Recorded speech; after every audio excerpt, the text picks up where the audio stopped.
guys, I hope you're all well. Today I thought that I would just do a sit down, chatty life update kind of video because I feel like while I was pregnant with Jensen, I would do weekly updates.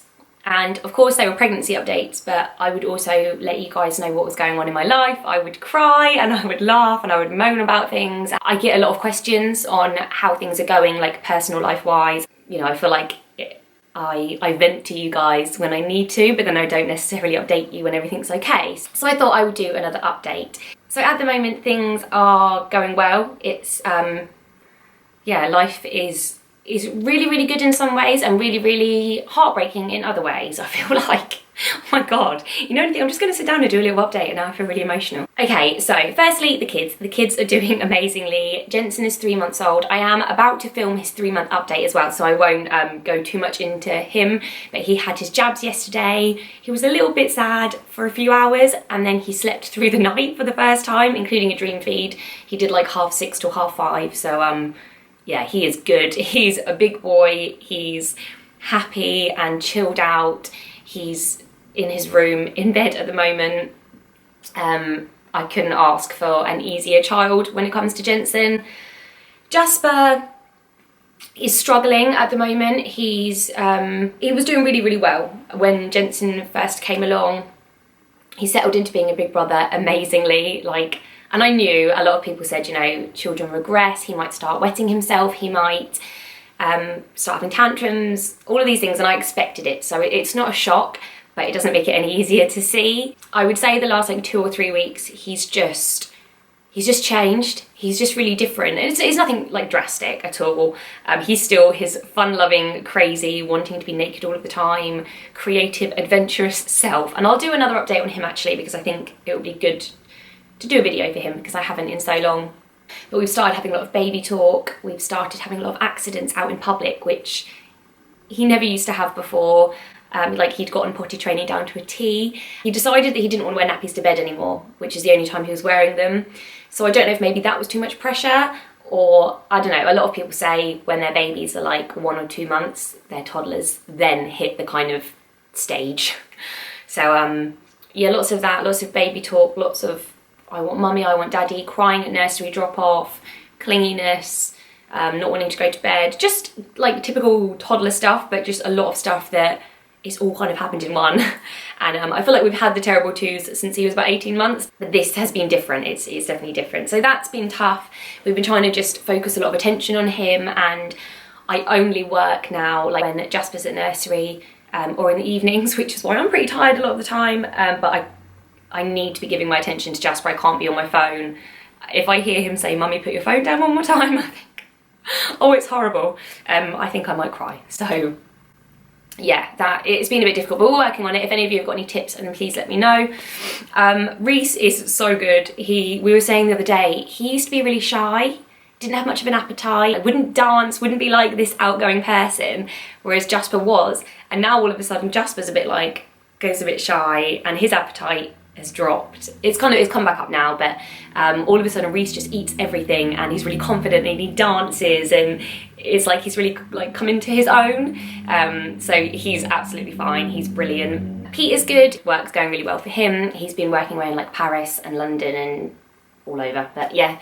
In terms of me, my work is going really well. I'm at a point now where we actually celebrated a bit in Butlins because I got an email that I could never ever imagine. When I first started blogging and vlogging, I could never imagine it.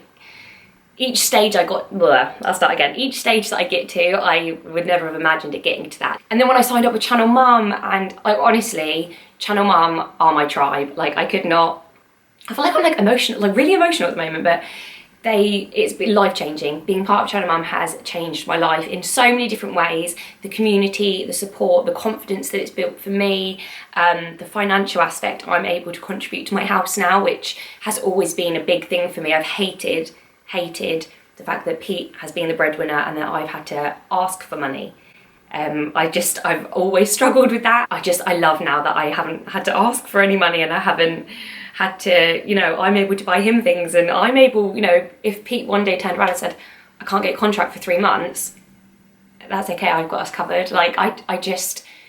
I'm proud of myself, which I don't know, I feel like I might get a few dislikes for saying that, but it's okay to be proud of yourself. It's just showed me that you can do what you love and earn a living from it. It's just finding the balance. Balance wise, I do find it tough because just visit nursery 1.5 days. I want to spend that time with Jensen because he's growing so quickly. And part of me thinks like I should just be enjoying this time. I should be taking like a 9-month maternity. But then I think, yeah, but most mums who take that 9 months to focus just on their kids are then going to go back to work part-time or full-time. I don't have to do that. And I have to keep remembering like I'm very lucky that even though it's a bit of a tough balance now, I'm always going to have that tough balance. Like I'm not going to have to go back to work in a few months' time and be away from the boys. I literally put the boys to bed and then work until about midnight and then get into bed and then I'm up with night feeds, unless Jensen carries on like he did last night, which will be amazing.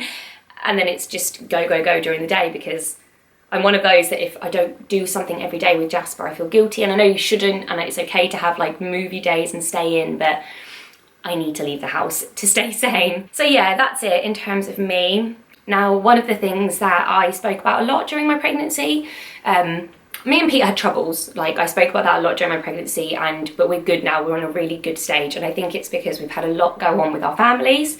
And I just think it made us realise that nothing is that important. You know, you just got to let shit go.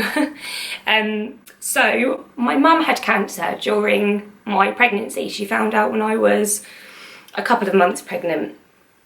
She had non-Hodgkin's lymphoma and she went through chemo, and the whole pregnancy, I didn't know if she would meet Jensen. She said to me, I never thought I was going to meet him. And I said I thought the same, but I never wanted to say it at the time. But she's here and she got the all clear. Like it was awful to watch her go through that, but she got the all clear the week that Jensen was born. And I never said that, I don't think I really mentioned it on my videos, but you guys gave me so much support throughout that time that I wanted to just let you guys know, because you know, a lot of you really poured your hearts out to me. So I just want to thank you for your well wishes. And yeah, she is on the mend. Her hair is growing back, even though her wig is amazing. I keep saying to her, your wig is better than what your real hair was. So yeah, she's never looked better, which is really strange when she was the illest she's ever been, but she never looked better. She was just glowing and so strong throughout it all. There is the fear with non-Hodgkin's lymphoma. It's very, very common. I mean, they've pretty much said, be prepared for it to come back, which we are. So, you know, she's fought it once, and if it comes back, it's curable again. So, it will be gutting if it does, but yeah, we're just happy now that it's gone, and yeah, she's on the mend. Now, at the same time, I didn't really speak about this as much because I don't know, I kind of felt like with my mum it affected me more personally, and not that it was more my place to say, but I kind of needed to talk about it, I think. Cancer has just hit our family really hard this year, the last few years. My dad's brother, my uncle Graham, he actually passed away last week, 2 weeks ago, from mesothelioma, and yeah, he sadly passed away. So yeah, this week we had his funeral and we said goodbye. I had to see my dad say goodbye to his baby brother. And my cousins, who are my age, say goodbye to their dad. It just, obviously it was sad and it was heartbreaking in itself. It was heartbreaking to think that could have been me saying goodbye to my mum. Bloody hell, honestly, I'm just going to sit down and do a little update on everything that's going on at the moment. I'm just going to sit here and cry to you all. But what I kind of really wanted to talk about today as well, a month before my mum was diagnosed, a month or two, my sister-in-law, so Pete's older sister, Michelle, was diagnosed with breast cancer. Now, I'm really bad with knowing all of the terminology and staging and all of that stuff, so I will leave a link below because she has started a blog.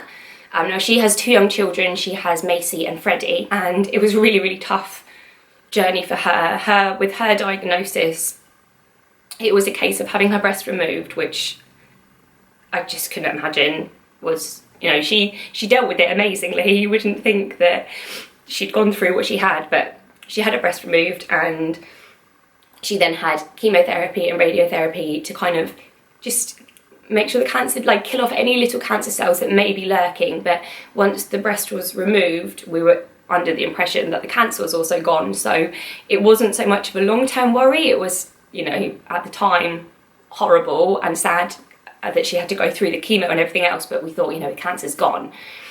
Whereas with my mum, it was kind of the opposite, in that the chemo was trying to get rid of the cancer, but we didn't know till the end whether it had worked. So that was that. It was a horrible time for the family, but everyone was on the mend and everything was going really, really well.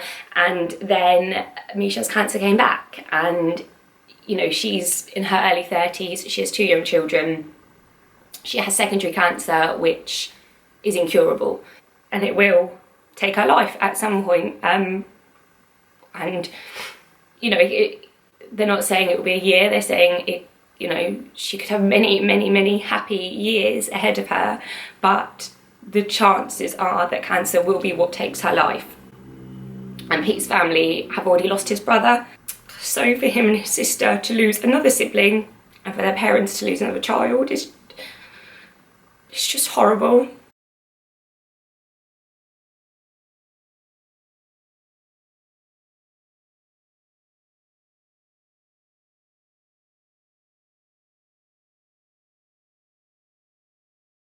This year has just been crazy. I think, you know, the absolute joy of having Jensen, and then the absolute heartache of 3 people in our immediate families going through this horrendous cancer is just, I don't know, it's tough. Yeah, I'm not going to get too much into Michelle's story, because I feel like it's her story to tell, and her blog is so well written, and she started it when she had her diagnosis, so she's documenting how she is coping with it and updating, and has all the technical terminology which I don't really understand. So I will leave a link to that below if someone you know, which chances are you do, has been affected by cancer. It's horrendous. I just wouldn't wish it on anyone. That's the heartbreak that our family has been going through these last few months. But we are now looking forward to Christmas, and, you know, we're all going to spend Christmas together at our house. Yeah, it's going to be hectic, but it's going to be magical, so I'm really, really excited about that. Okay, I'm going to wind this down now because it's very, very long. I didn't realise it was going to be that long. Like I said, I'll leave links to anything that I've spoken about in the comments below. Thank you for watching. I hope this has answered any of your questions, because I get a lot of questions on things in general, so I thought if I just do one big update video, then that will update you all. But yeah, thank you for watching. Sorry that I cried so much. Leave a comment below, say hi. If you have any well wishes for Michelle, yeah, leave them below. See you guys next time. Bye. Oh, and also, if there are any other videos that you would like to see, please do pop them below. I'm going to be doing a Q&A quite soon, so yeah, no need to request that one, but if you have any other videos, then pop them below.